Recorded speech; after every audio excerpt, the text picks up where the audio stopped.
Refraction of light, और refractive index निकाला था हम लोगों ने एंगल से, स्नेल्स लॉ से, स्पीड ऑफ लाइट से, वेवलेंथ से, ये सब हम लोगों ने किया। आगे दे रखा है इसमें प्रिंसिपल ऑफ रिवर्सिबिलिटी। ये थोड़ा सा जो टॉपिक है ये एनसीईआरटी में 10th क्लास में नहीं है, मगर उसी से रिलेवेंट टॉपिक है, थोड़ा सा हम अपर क्लास का बता रहे हैं, ताकि कभी कोई क्वेश्चन ऊपर से आ जाए तो ये ना कहें कि ऊपर से निकल गया, ठीक है ना।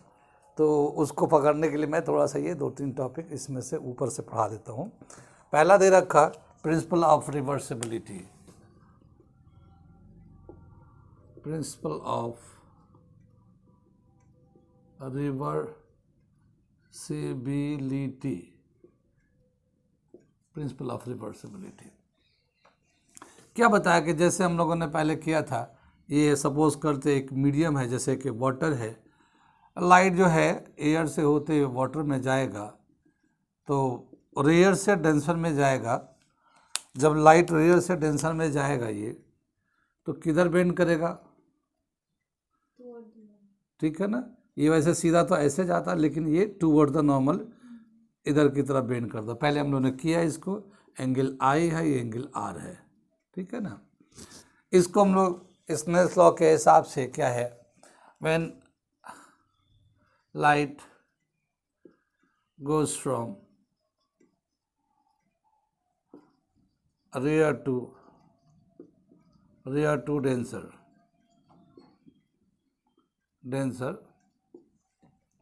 Refractive index air to medium ले लेते हैं, वाटर भी लिख सकते हैं, मीडियम लिखते हैं, साइन आई अपॉन साइन आर, ठीक है ना। ये इक्वेशन नंबर 1 कर लिया।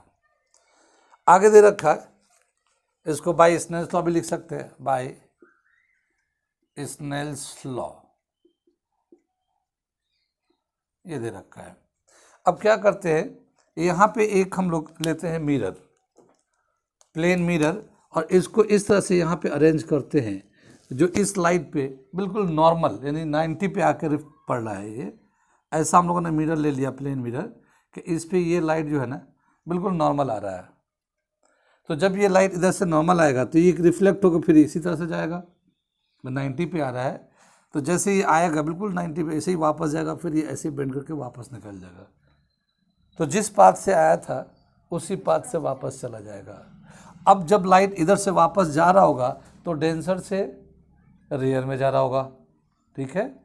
और उस वक्त जब वापस जा रहा है उस वक्त इंसिडेंट एंगल ये कहलाएगा, एंगल ऑफ इंसिडेंट ये कहलाएगा, एंगल ऑफ रिफ्लेक्शन ये कहलाएगा, ठीक है ना। तो क्या करते हैं इसके बाद यहाँ पे दिखाते हैं, when a mirror is placed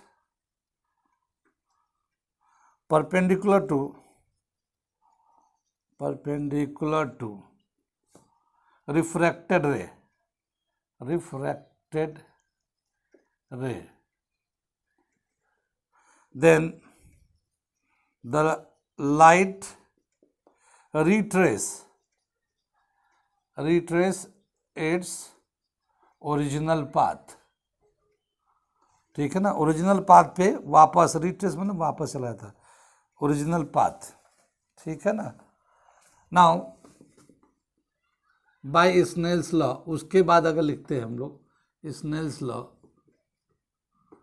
mu medium to air, ये देखो ना, म्यू मीडियम से एयर में जा रहा है, जिधर से लाइट जाता है वो ऊपर लिखते हैं, जिसमें जाता है उसे नीचे लिखते हैं, मीडियम से होते हुए एयर में जा रहा है। और इसमें क्या होगा, साइन इंसिडेंट एंगल ये क्या लगा, R, sine R upon sine I, ये रिफ्लेक्टेड एंगल कहलाएगा, ठीक है। ये दूसरे नंबर इक्वेशन कर लेते हैं, दोनों इक्वेशन को मल्टीप्लाई करते हैं, मल्टीप्लाइंग इक्वेशन 1 एंड इक्वेशन 2, क्या मिलेगा, यहाँ पे दे रखा म्यू एयर टू मीडियम, फिर यहाँ म्यू मीडियम टू एयर, ये वाला एक यहाँ पे है, is equal to sine I upon sine R into sine R upon sine I, ये कैंसिल हो जाएंगे और ये आ जाएगा 1, ठीक है। Medium to air is equal to 1 आ गया है। ये हमारा एक रिलेशन आ जाता है प्रिंसिपल ऑफ रिवर्सिबिलिटी के हिसाब से। अभी हम लोगों ने देखा था जैसे ये वाटर है तो वाटर का रिफ्रैक्टिव इंडेक्स कितना होता है 4/3, ठीक है ना, उसको 1.33 भी लिखते हैं। तो रिफ्रैक्टिव इंडेक्स ऑफ वाटर दे रखा है, रिफ्रैक्टिव इंडेक्स ऑफ वाटर कितना 4/3। तो कैसे लिखेंगे, μAW इस तरह से लिखेंगे, क्योंकि हमेशा जो मीडियम का रिफ्रैक्टिव इंडेक्स एयर के कंपेयर में निकाला जाता है। तो ये हम लोग लिखेंगे 4/3। कितनी बात सुन, अगर हम लोग इसमें डाल देते हैं A/3 का यहाँ पे, तो ये मीडियम टू एयर का आ जाएगा, क्या आ जाएगा, ये देखो तो उसमें आ रहा, ठीक है, ये 4/3 into medium to air is equal to 1। तो refractive index of medium with respect to air ये 1/4/3 आ जाएगा, या फिर मीडियम टू एयर 3/4 आ गया। ये हमारा रिलेशन आ जाता है। क्या मतलब हुआ इसका, नहीं लिखा दिख रहा, ठीक है ना। क्या मतलब हो गया इसका कि अगर लाइट रेयर से डेंसर में जा रहा है उस वक्त उसका रिफ्रैक्टिव इंडेक्स 4 जैसे ये वाटर है 4/3 दे रखा है, तो वाटर से एयर में आ रहा होगा तो कितना होगा रिफ्रैक्टिव इंडेक्स 3/4, उल्टा रेसिप्रोकल। रिवर्सिबिलिटी उल्टा उल्टा, ठीक है ना, उसका जस्ट रिवर्स हो जाएगा। या अगर किसी भी दूसरे मीडियम का, जैसे हम लोगों ने ग्लास का निकाला था, ग्लास का रिफ्रैक्टिव इंडेक्स था 1.53/2, जब एयर से ग्लास में जाता है तो रिफ्रैक्टिव इंडेक्स 3/2 होता है। वो ग्लास से वापस एयर में अगर जाएगा तो 2/3 हो जाएगा। तो इस तरह से इसको हम लोग टॉपिक होता है इसका, नोट बंद कर दिए। अगला टॉपिक कर रहे हैं हम लोग, रिफ्रैक्शन थ्रू मल्टीपल सरफेसेस,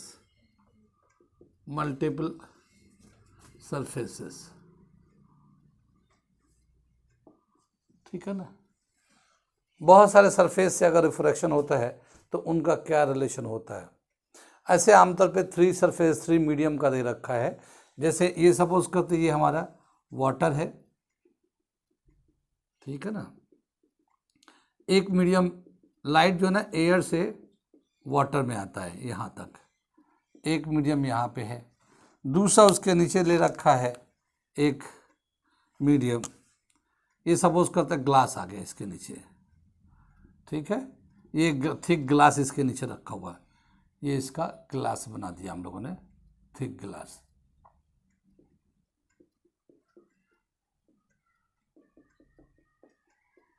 यहाँ पे थिक ग्लास हो गया ये,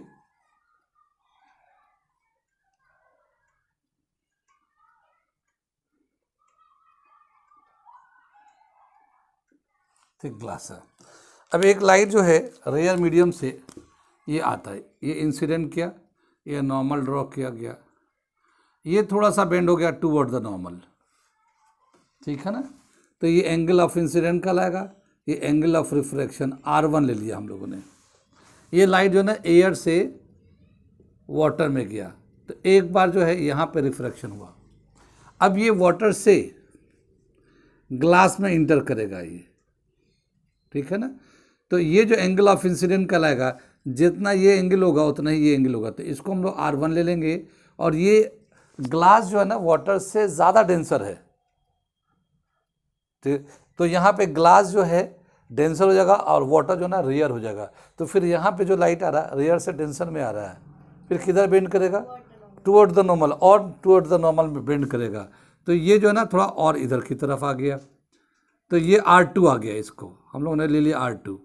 अब ये आया यहाँ पे हम लोग एक नॉर्मल ड्रॉ करते हैं, ये R2 हम यहाँ पे लिख लेते हैं ऐसे R2, यहाँ पे फिर एक नॉर्मल ड्रॉ करेंगे हम लोग, और ये जो है डेंसर से फिर रियर में जाएगा, तो ये बाहर निकल जाएगा इस तरह से, क्योंकि डेंसर से जब रियर में जाता है तो अवे फ्रॉम द नॉर्मल होता है, ठीक है ना।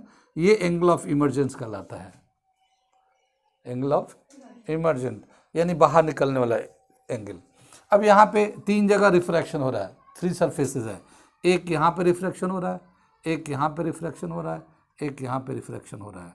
ये जो R2 यहाँ एंगल था, ये एंगल भी R2 के बराबर होगा, क्योंकि ऐसे जो है ना ये लाइन है, ऐसे ये मिल रहा है, ठीक है ना। तो ये एंगल और ये एंगल ऑल्टरनेट एंगल होते हैं, तो ये एंगल आपस में इक्वल हो जाएंगे। अब हम लोग 3 रिफ्रैक्टिव इंडेक्स यहाँ पे लिखते हैं। व्हेन लाइट इंटर, देखते रहना, दिखा कि नहीं, ठीक है ना। When light enter from air to water, refractive index दिखाएंगे air to water sine I upon sine R, R1, ये इक्वेशन नंबर 1 कर दिया, ये यहाँ के लिए। फिर यहाँ पे दूसरा सेक्शन पे आते हैं। When light inter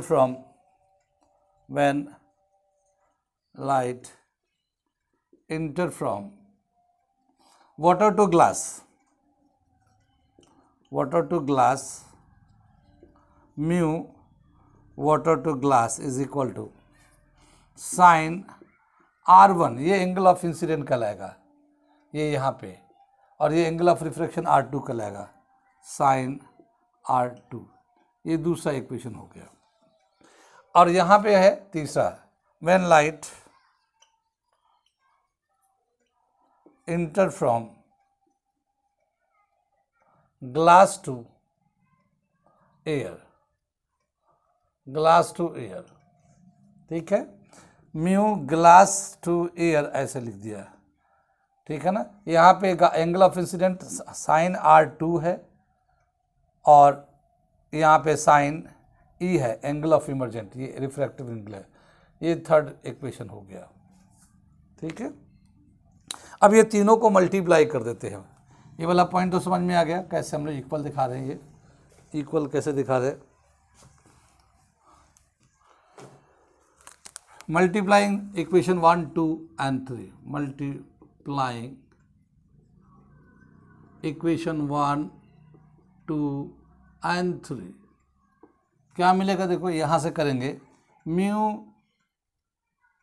mu air to water into mu water to glass into mu glass to air, ये तीनों ऐसे आ गया। फिर यहाँ आएगा साइन I साइन R1, ये पहला वाला हो गया, साइन R1 साइन R2, ये दूसरा हो गया, और sign R2 upon sine E। क्या देखा गया कि जो एंगल ऑफ इंसिडेंट यहाँ एयर टू वाटर में होगा, उतना ही एंगल ऑफ इमर्जेंट यहाँ पे ग्लास टू एयर में होगा, यानी I is equal to E के बराबर होगा, ठीक है ना। तो यहाँ पे हम लोग लिखते हैं म्यू वाटर टू ग्लास, और ये mu glass to air is equal to, देखिए साइन I साइन E, क्योंकि ये दोनों इक्वल है, कैंसिल हो गया, R1 R2 ये कैंसिल हुए, ये 1 आ गया, ये ठीक है ना, ये भी 1 आ गया। लेकिन क्या देखा गया, ये तो refractive index air to water बिल्कुल सही है, refractive index of water with respect to rare से डेंसर में किया। यहाँ पे वाटर टू ग्लास में गया, ये भी सही है, क्योंकि वाटर जो है ना रेयर मीडियम है, और ग्लास जो है ना डेंसर मीडियम है।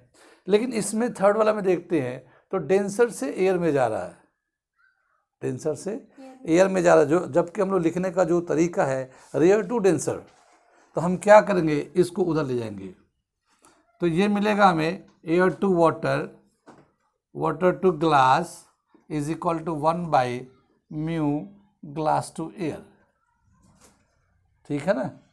इसको हम लोग क्या लिख सकते हैं, पूरे को air to water to glass, और इसको हम लिख सकते हैं म्यू एयर टू ग्लास, ये उल्टा हो जाएगा, क्योंकि प्रिंसिपल ऑफ रिवर्सिबिलिटी में अभी लिखाया था ना हम लोगों ने, अभी क्या लिखा था principle of reversibility, mu air to water into water to air is equal to 1 लिखा था हम लोगों ने अभी रिवर्सिबिलिटी के हिसाब से।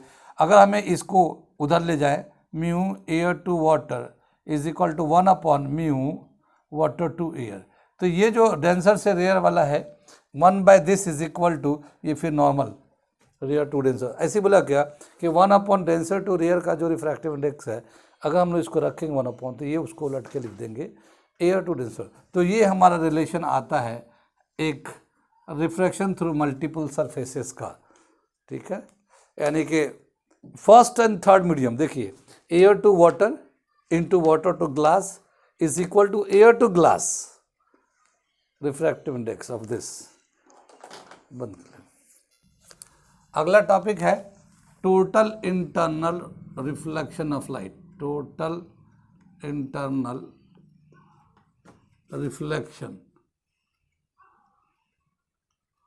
रिफ्लेक्शन ऑफ लाइट, ठीक है ना। Total internal reflection of light. देखिए अभी तो हम लोग पढ़ रहे थे रिफ्रैक्शन ऑफ लाइट, अब उसी में आ गया रिफ्लेक्शन ऑफ लाइट। रिफ्रैक्शन से रिफ्लेक्शन में आ गया, वो देखते कैसा होता है, ठीक है ना। तो पहले हम डायग्राम बनाते हैं इसको। ये हमारा अपना एज यूजुअल पानी ले लिया। पानी तो पानी है, सबको प्यास लगती है, पानी है तो जिंदा है, इसलिए पानी है तो ये हम लोग आज पढ़ भी रहे थे ना, रेयर टू डेंसर। तो बहुत काम का है ये पानी, न जाने किन किन कामों में आता है। तो अभी हम पानी बना रहे हैं, ठीक है ना। यूं ही कुछ इधर उधर की बातें बता रहे हैं, ठीक है ना। जिंदा रहने के लिए पीना बहुत ज़रूरी है, पानी पीना बहुत ज़रूरी है, गलत ना समझो भाई। पीना ज़रूरी है का मतलब ये नहीं कि कुछ और पी लिए, ठीक है ना। ठीक, तो एक बल्ब ले लेते हैं। सपोज करते हैं कि एक ये वाटर है हमारा, और ये वाटर के अंदर एक बल्ब लगा दिया, ठीक है ना। आजकल आता है, उससे कोई फ़र्क नहीं पड़ेगा। तो एक लाइट जो है, सपोज एक लाइट सीधा गया ऐसे, तो ये सीधा इसका रिफ्लेक्ट होके ऐसे ही चला जाएगा, इसमें रिफ्लेक्ट होकर वापस भी आ जाएगा, ठीक है। अब ये लाइट को सपोज थोड़ा सा तिरछा जा रही है, तो यहाँ से लाइट यहाँ गया, तो ये एंगल ऑफ इंसिडेंट लेंगे, सॉरी ये तो नॉर्मल ले लेंगे, ये एंगल ऑफ इंसिडेंट ले लेंगे, ठीक है ना। अब ये डेंसर से रियर में जा रहा है, तो किधर बेंड करेगा, अवे फ्रॉम द नॉर्मल, ठीक है ना। तो ये थोड़ा सा अवे फ्रॉम द नॉर्मल ऐसे बेंड हो गया, नॉर्मल से दूर चला गया। तो आई ये छोटा होगा मगर आर ये बड़ा होगा। इससे तो लाइट बहुत सारे रेजेस निकल लेंगे। मान लो एक रेज यहाँ से निकल रहा है, ठीक है ना। एक रेज, ये जो लाइट है एक तो यहाँ से दिखा है, एक रेज यहाँ से निकल रहा है, ये हमारा नॉर्मल है। यहाँ एंगल आई जो है पहले वाले से बड़ा है, एंगल ऑफ इंसिडेंट उससे बड़ा है पहले वाले से, तो एंगल ऑफ रिफ्रैक्शन उससे भी बड़ा होगा, तो ये और इधर बेंड कर जाएगा ऐसे, ठीक है ना, ऐसे बेंड कर जाएगा। ये R1 ले लेते हैं, ये R2 ले लेते हैं, ठीक है ना, ये R2 है, ठीक। एंगल ऑफ रिफ्रैक्शन बढ़ता जाएगा। मान लो एक पॉइंट यहाँ लेके आते हैं, तो यहाँ पे क्या होगा कि सपोज करते हैं ये जो है ना, ये जैसे लाइट यहाँ पे आया और ये नॉर्मल से, तो ये एंगल ऑफ इंसिडेंट है आई, मगर इसका एंगल ऑफ रिफ्रैक्शन जो है ना बेंड होने के बाद बिल्कुल सरफेस पे ऐसे चला गया, ऐसे चला गया। तो एंगल ऑफ रिफ्रैक्शन कितना हो जाएगा, 90 degree. R is equal to 90 degree हो जाएगा। कितनी बात सुन में आई? आगे चले। अगर इसके बाद एक लाइट यहाँ से जाता है इस सरफेस पे, इसके बाद, ठीक है ना, तो ये जो है अब रिफ्रैक्शन तो होगा नहीं, तो ये रिफ्लेक्ट होकर वापस इसी मीडियम में चला जाएगा। ये कुछ समझ में बात आ रही है? ये रिफ्लेक्ट होकर वापस इसी मीडियम में आ जाएगा, और ये एंगल आई जो है ना एंगल आर के बराबर होगा। यहाँ पर रिफ्लेक्शन ऑफ लाइट होने लगेगा, ठीक है ना, रिफ्लेक्शन ऑफ लाइट होने लगेगा। इनसे कुछ और बनाने में लगी थी, ठीक है ना, इसलिए टॉपिक अब ये फिर से समझ लो, तुम लिखने के लिए परेशान हो रहे। अब मैं थोड़ा दूसरी बातें करूँ ताकि इतना एडिट कर सके, ठीक है ना। मैं बना रहा था तो वो कुछ और बनाने में लगी पड़ी। अरे क्या, ठीक है ना भैया, एडिट कर देना यहाँ से जितना मैं इधर उधर से, अब पैसे फिर दोबारा से कर रहा हूँ। तो बोला गया जैसे मान लो लाइट यहाँ से यहाँ गया, ये एंगल ऑफ इंसिडेंट है, तो एंगल ऑफ रिफ्रैक्शन ये हो गया, लेकिन डेंसर से रेयर में जा रहा है तो एंगल ऑफ रिफ्रैक्शन ज़्यादा हो जाएगा, तो डेविएट कर जाएगा, अवे फ्रॉम द नॉर्मल हो जाएगा। तो ये पहला एंगल लिया। अब हमने दूसरा एक पॉइंट सेलेक्ट किया यहाँ पे, जहाँ पे आई जो है ना पहले से ज़्यादा है, तो एंगल ऑफ रिफ्रैक्शन पहले वाले से ज़्यादा होगा, तो ये और बेंड करके और ज़्यादा एंगल ऑफ रिफ्रैक्शन बन गया, बड़ा हो गया। एक ऐसा पॉइंट ये आ जाता आई जिस वक्त एंगल ऑफ रिफ्रैक्शन बिल्कुल सरफेस पे हो गया, पानी के सरफेस पे, क्योंकि वो दूर हो रहा ना, दूर होते होते पानी के सरफेस पे आ गया बिल्कुल। तो पानी के सरफेस पे आ गया, तो ये क्या हुआ कि ये एंगल ऑफ रिफ्रैक्शन यहाँ पे 90 डिग्री हो गया, ठीक है ना। और यहाँ पे जो एंगल आई है इसको स्पेशली एक नाम देते हैं, सी देते हैं, critical angle, angle of incident को क्रिटिकल एंगल बोलते हैं, क्योंकि इसके बाद कहीं से भी लाइट जब जाएगा, इसके बाद जब भी कभी लाइट पास करेंगे तो मीडियम से बाहर जाएगा नहीं, यानी कि डेंसर से रेयर में नहीं जाएगा, वो डेंसर में जाएगा, डेंसर में ही रिफ्लेक्ट होकर वापस आ जाएगा। ठीक है ना। तो यहाँ से यानी इसके बाद से कहीं भी लेंगे तो यहाँ रिफ्लेक्शन ऑफ लाइट होने लगेगा। लाइट डेंसर से रेयर में जा रहा था, अंदर अंदर जाएगा लाइट और अंदर ही वापस आ जाएगा। लाइट डेंसर से गया इस एंगल के बाद और रिफ्लेक्ट होकर अंदर ही चला गया, इसलिए इसका नाम है टोटल इंटरनल रिफ्लेक्शन। यहाँ रिफ्लेक्शन होने लगा, रिफ्लेक्शन ऑफ लाइट। ठीक है ना। कैसे डिफाइन करेंगे total internal reflection of light? whenever light goes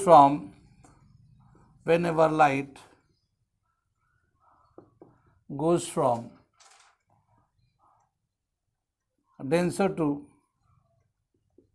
rare medium,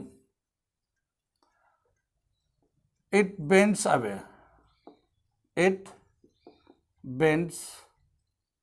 away from the normal। ठीक है ना, from the normal, but at a certain angle of incident, the angle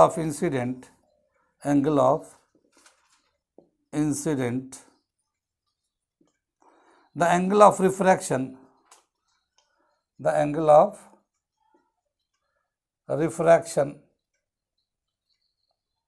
becomes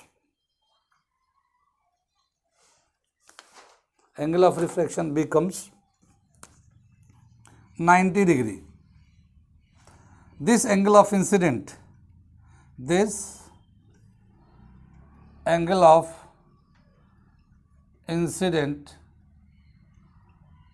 called critical angle।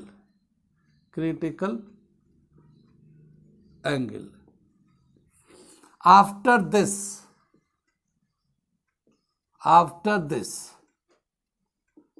there will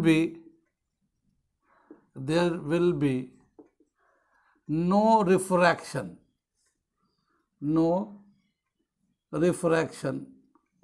but reflection of light occurs।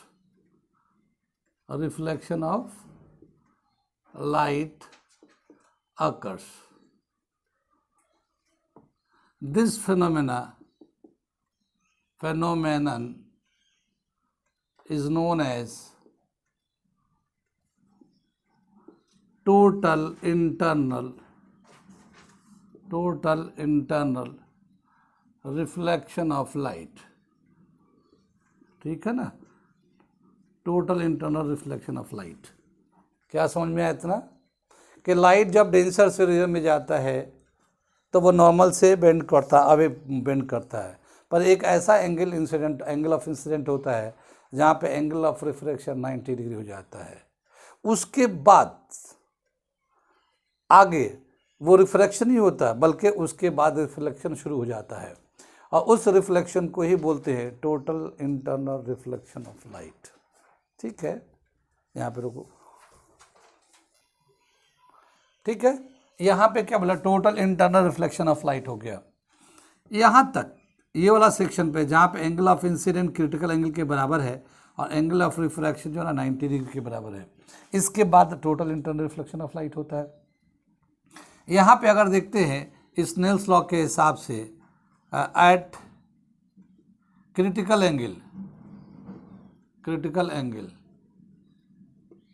ठीक है ना, sine I upon sine r is equal, यहाँ पे हम लोग म्यू मीडियम टू एयर, ये denser से rare में जा रहा है तो मीडियम टू एयर कर दिया। ठीक है, यहाँ पे साइन आई को साइन सी से चेंज कर देते हैं क्योंकि क्रिटिकल एंगल बताते हैं इसको, और साइन आर को 90 डिग्री से रिप्लेस कर देते हैं, और इसको कर लेते हैं हम लोग 1 upon air to medium, principle of reversibility के हिसाब से। ठीक है, साइन 90 का वैल्यू कितना 1, साइन 90 का वैल्यू 1 होता है, तो क्या मिलेगा हमें यहाँ पे रिलेशन, इसको इधर लाएंगे तो mu air to medium into sine c critical angle is equal to 1। ये रिलेशन होता है total internal reflection of light पे, ठीक है ना।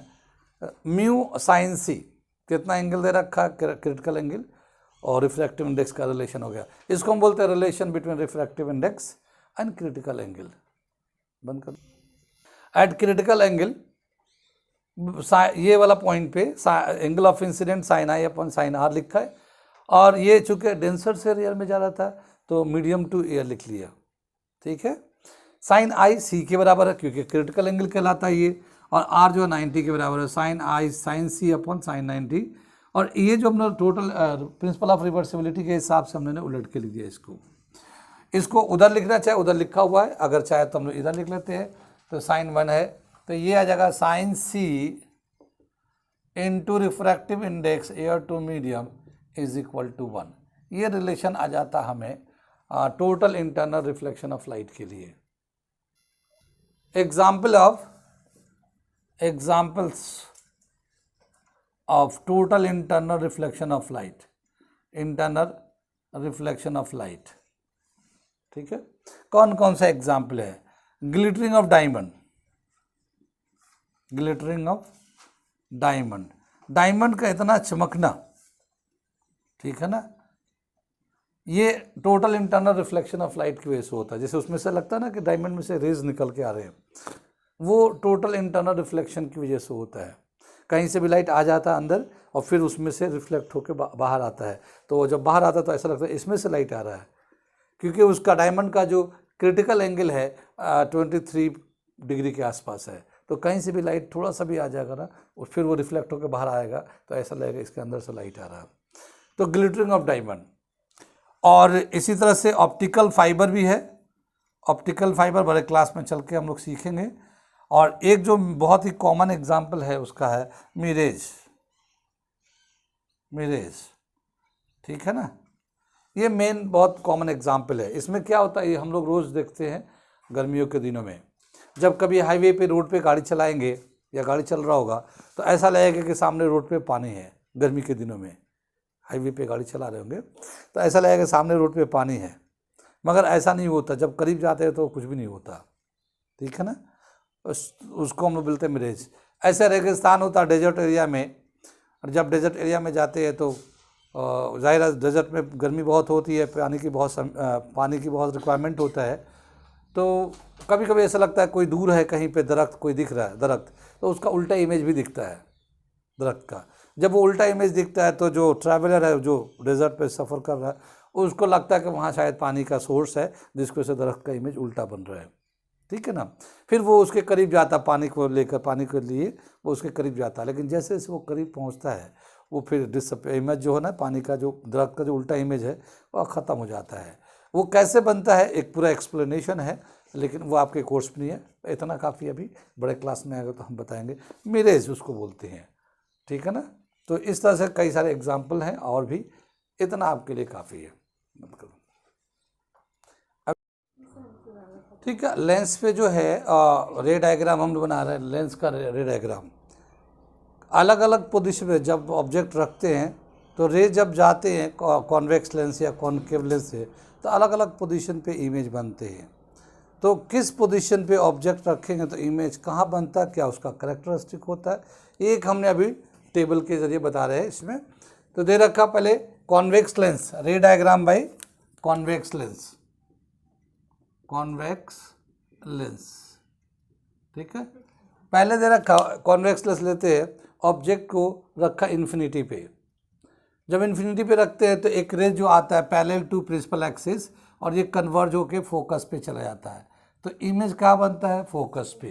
तो ऑब्जेक्ट रखा है infinity, position of object at infinity रखा है, तो कैरेक्टरिस्टिक ऑफ इमेज क्या है, इमेज बनता है at focus, real, inverted, diminished in size. Diminished in size का मतलब साइज बहुत ही छोटा होता है, और मैग्निफिकेशन जो है मच लेस देन 1 होता है। रियल इमेज में माइनस का साइन लगाता है मैग्निफिकेशन में, तो ये माइनस दे रखा, मैग्निफिकेशन मच लेस देन -1 है, लेस देन -1 है। ये यहाँ पे रियल इमेज का मतलब ये कि जो लाइन, जो रेजेज है कॉन्वेक्स लेंस से रिफ्रैक्ट होकर जाके जहाँ मिलते हैं, रिफ्रैक्ट होकर जहाँ मिलते हैं, उसी को जो इमेज बनता है उसको हम लोग रियल इमेज बनते हैं, कहते हैं उसको। तो ये था, जब ऑब्जेक्ट इन्फिनिटी पे रखा तो इमेज के ये कैरेक्टरिस्टिक हो गया। ऑब्जेक्ट को और करीब लेके चलते हैं। ये एफ है कॉन्वेक्स लेंस का, ये 2f है focal length, first focal length, second focal length. इधर जैसे लेफ्ट में होता है ऐसे राइट में भी होता है। तो बियॉन्ड 2f अगर हम लोग ऑब्जेक्ट को रखते हैं तो एक रेज जाता parallel to focus principal axis और फोकस से निकल जाता है। दूसरा रेज सेंटर ऑफ कर्वेचर से पास करते हैं तो सेंटर ऑफ कर्वेचर का जो रेज है वो रिफ्रैक्ट होकर या तो उसी पास से जाएगा या स्ट्रेट जाएगा, बेंड नहीं करता, तो वो सीधा निकल जाता है और यहाँ पे जाके ये दोनों रे, ये और ये यहाँ पे मिलते हैं। तो ये इमेज बनता है f एंड 2f के बीच में। इसके हिसाब से ऑब्जेक्ट रखा गया बियॉन्ड 2f, तो इमेज बन रहा है बिटवीन f एंड 2f। ये f है, ये 2f के बीच में बन रहा है। रियल है क्योंकि दोनों रिफ्लेक्टेड लाइट आके मिल रहे हैं। इन्वर्टेड उल्टा, ये ऊपर में हेड है, ये नीचे हेड हो गया। इन्वर्टेड स्मॉलर इन साइज छोटा हो जाता है, ऑब्जेक्ट का जितना साइज होगा उससे छोटा बनेगा। मैग्निफिकेशन लेस देन 1 होगा क्योंकि मैग्निफिकेशन का फॉर्मूला होता है, मैग्निफिकेशन का formula height of the image upon height of the object, minus sign क्योंकि ये उल्टा होता है, ठीक है ना। तो ऑब्जेक्ट का जो साइज है बड़ा है, इमेज का साइज छोटा होता है, तो लेस देन 1 होता है, ठीक। तीसरा दे रखा है इसका इमेज, जब ऑब्जेक्ट को 2f पे रखते हैं तो पहले लाइट जाएगा फोकस से निकलेगा, एक सेंटर ऑफ कर्वेचर से लेगा, ये 2f पे ही जाके बनेगा ये, ठीक है। तो जब ऑब्जेक्ट को 2f पे रखते हैं तो इमेज का जो करेक्टर है 2f पे ही बनता है, रियल होगा, इन्वर्टेड होगा, इक्वल इन साइज जितना ऑब्जेक्ट का उतने इमेज का है। तो मैग्निफिकेशन जो है इक्वल टू -1 होता, 1 तो बराबर होगा, रियल माइनस इसलिए होगा क्योंकि वो रियल इमेज है, ठीक है। मैग्निफिकेशन का फॉर्मूला ये दे रखा है। एक फॉर्मूला और भी होता है मैग्निफिकेशन का, ये जो यहाँ से यहाँ तक डिस्टेंस है, डिस्टेंस ऑफ ऑब्जेक्ट कहलाता है, u से दिखाते हैं। और ये जो इमेज है ये डिस्टेंस ऑफ इमेज को v से दिखाते हैं। तो u कहते हैं हम लोग distance of object, distance of object from the lens, ठीक है ना, फ्रॉम द लेंस। और v होता है distance of image, image from the lens, ठीक है ना, फ्रॉम द लेंस।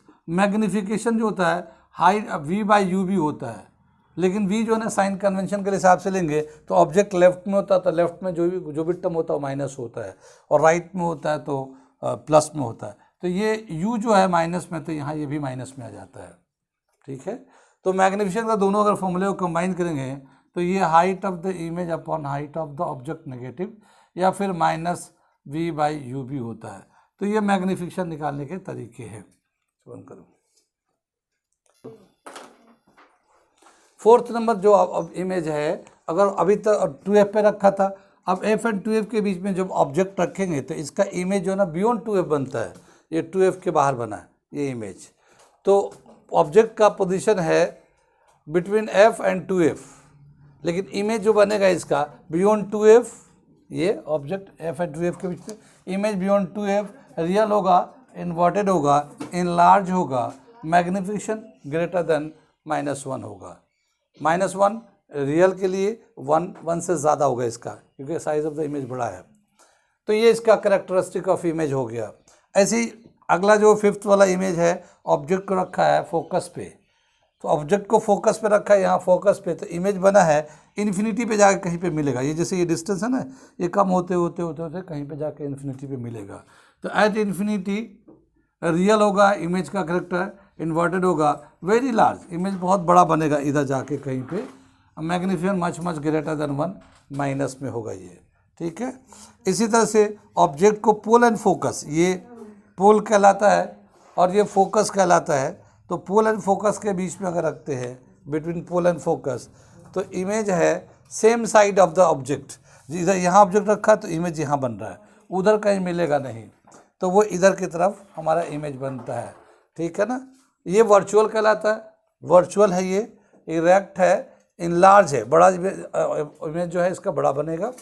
और जहाँ मैग्निफिकेशन बड़ा है तो ज़्यादा होगा, 1 से बड़ा होगा, पॉजिटिव होगा। Power of lens,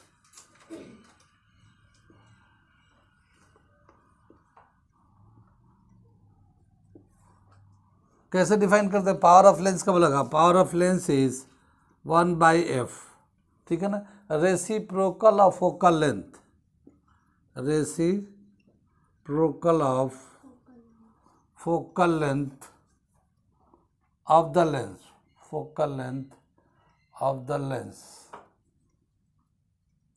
is called power of lens, power of lens, reciprocal of focal length ये दे रखा है। यहाँ पे क्या बताया कि ये आमतौर पे ये 1 जो है ना मीटर में यूज़ करते हैं, फोकल लेंथ सेंटीमीटर में दे रखता है, तो इसको हम लोग पावर को ऐसे भी लिख सकते हैं इन टर्म ऑफ सेंटीमीटर, ठीक है ना, अपॉन एफ इन सेंटीमीटर, ठीक है ना, कितनी बात है। तो ये सेंटीमीटर में लेते हैं तो 1 जो है ना 100 सेंटीमीटर के बराबर होता है, ठीक है। फोकल लेंथ जो पावर ऑफ लेंस का जो यूनिट होता है, power of lens, power of lens, unit of power of lens is equal to dioptre, ठीक है ना, डायप्टर यूनिट होता है, कैपिटल डी से दिखाते हैं हम लोग इसको, ठीक।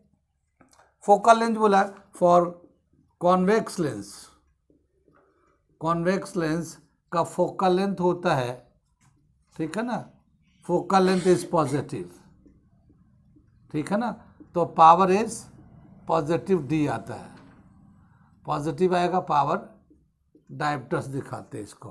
कॉन्वेक्स लेंस के लिए फोकल लेंथ पॉजिटिव होता है तो उसमें पावर भी पॉजिटिव आएगा, और जो भी पॉजिटिव होता है उतना पॉजिटिव डी लिख देते हैं। फॉर कॉन्केव लेंस, ठीक है ना, focal length is negative, power of lens is negative, unit dioptre लिख देते हैं इसको, डी से दिखाते हैं। जैसे चश्मे में होता बोलते हैं ना पॉजिटिव पावर है, प्लस इतना पावर है या माइनस इतना पावर है, तो वो प्लस का मतलब कॉन्वेक्स लेंस यूज़ हुआ है और माइनस का मतलब कॉन्केव लेंस यूज़ हुआ है। बाकी ह्यूमन आई का डिफेक्ट के हिसाब से हम लोग बताएंगे आगे कि किस डिफेक्ट में कौन सा लेंस यूज़ होता है और किस तरह का उसका पावर ऑफ लेंस आता है, ठीक है। तो ये दे रखा हमारा पावर ऑफ लेंस का। जैसे मान लेते हैं एक फोकल लेंथ है, कॉन्वेक्स लेंस है, फोकल लेंथ मान लो उसका 20 सेंटीमीटर है, ठीक है। क्या बता रहे हम लोग? Focal length of convex lens is 25 centimetre. What is power? What is it's power? इसका पावर कितना होगा? तो पावर इज इक्वल टू कैसे निकालते हैं? 1/f, यानी सेंटीमीटर में ले तो 100/25 4 + 4 डी आ जाएगा डायप्टर। कुछ बात समझ रही? ये कॉन्वेक्स लेंस है ना, ये कॉन्वेक्स लेंस में प्लस में आता है, ये कॉनकेव होता तो माइनस में आ जाता है ये, ठीक है। ऐसे दे रखा, अगर एक से ज़्यादा लेंस एक साथ कंबाइन करके रखे तो उनका कंबाइन फोकल लेंथ कितना होगा, या पावर कितना होगा, या मैग्नीफिकेशन कितना होगा। तो when we are taking more than one lens, combined focal length या कंबाइंड पावर ऑफ लेंस, इसे मिटा दें हम लोग। अब ये दे रखा कंबाइंड पावर, जैसे बोला क्या कि एक लेंस है या दो लेंस है, मान लो ये एक दो लेंस है, कॉन्वेक्स है, ये कॉनकेव है, ठीक है ना। तो 3 लेंस हो गया, एक कॉन्वेक्स है, कॉन्वेक्स 1 ले लिया, 2 ले लिया, 1 2 3, 3 लेंस है। तो इसका जो नेट पावर होगा, net power of combined lens is equal to P1 + P2 + P3, ये चलता रहेगा। इसको हम बोलते हैं algebraic sum, algebraic sum of power, algebraic sum of power of each lens. हर एक लेंस का जो पावर है उसको हम लोग प्लस कर लेंगे, अलजेब्रिक लेंगे। अलजेब्रिक का मतलब जो पॉजिटिव होगा वो पॉजिटिव में लेंगे, जो नेगेटिव में होगा वो नेगेटिव में लेंगे। अब जैसे यहाँ पे कॉन्वेक्स लेंस है, पावर पॉजिटिव आता है, ये दूसरा नंबर ये भी कॉन्वेक्स लेंस है, इसका ये पावर पॉजिटिव होता है, पर ये तीसरा जो ना कॉन्केव लेंस है, इसका पावर नेगेटिव होगा। तो अगर हम लोग इसको नेट पावर निकालेंगे, नेट पावर निकालना चाहते हैं, तो P1 पॉजिटिव ले लिया, P2 पॉजिटिव ले लिया और ये P3 माइनस में ले लिया, इस तरह से, ठीक है ना, लेंस के हिसाब से। तो ये हमारा नेट पावर हो जाएगा। अगर फोकल लेंथ के टर्म में लेते हैं, in term of focal length, in term of focal length, तो ये जो है ना 1/f net focal length is equal to 1/f1, power को तो 1/f से लिखते हैं ना फोकल, ये 1/f2 और ये -1/f3 कर लेंगे, क्योंकि इसका कॉन्केव का फोकल लेंथ माइनस में आता है, ठीक है ना। तो ये हमने -1/3 कर लिया, ठीक है ना। अगर दो लेंस एक साथ यूज़ करें, कोई भी दो लेंस यूज़ करें, तो फॉर टू लेंस